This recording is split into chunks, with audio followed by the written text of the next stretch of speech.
What's when you're working with someone like the Ferrell brothers and you're working with someone like Adam McKay, which I also love your role in Step Brothers, and thanks. I think some of the deleted scenes in Step Brothers involving you are funnier than most movies that come out in a year. Well, thank you. If you haven't seen them, they're on YouTube. Oh my God.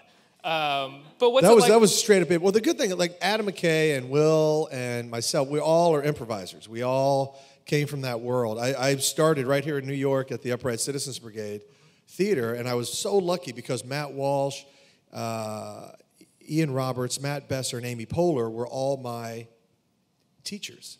They were the original Upright Citizens Brigade members, and when they started their theater and their school, there was only 4 teachers. There were only 4 of them.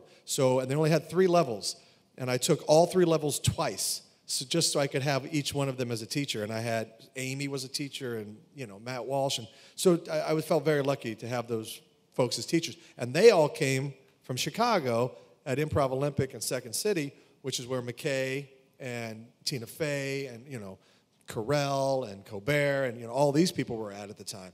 So it's very small little circles. But then when you get to work on a movie with Adam McKay and Will Ferrell, they're improvisers. That's where they thrive. That's where they have fun. And so when you get into a scene like that deleted scene, should we describe the deleted scene for those who haven't? Yeah, it actually the POW scene replaced the deleted scene.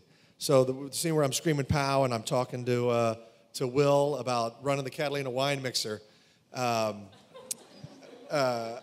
There's a scene was shot before that because actually the POW scene was a reshoot. You can see in the Ferrell's wig. Yeah. So the first scene was basically just improv, and we were basically we got to a point where usually what McKay does, his style is you shoot one by the book, all right, as scripted because that's what the studio paid for, and you have to do that. Then you do notes on that scene, and you do it a second time with notes, so little tweaks, little improvements.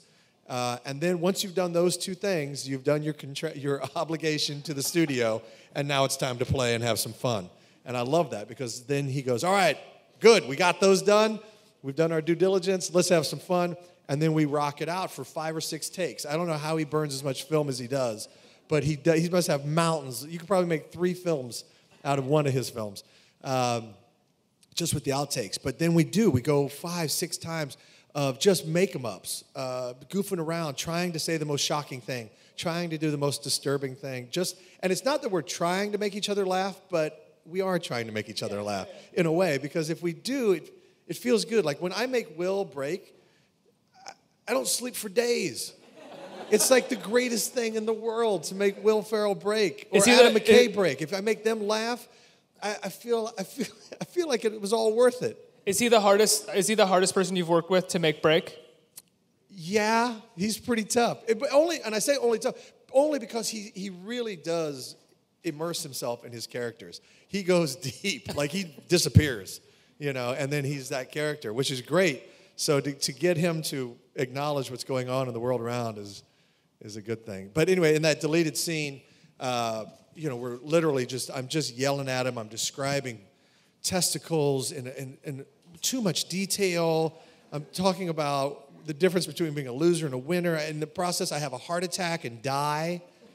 And then I come back to life when Adam Scott comes in the room, and I ask him if he saw my Nana out in the hall, and he says, no, you saw her in your head because you died. And I was like, nah, what are you talking about? You have to see it. It's a lot of fun.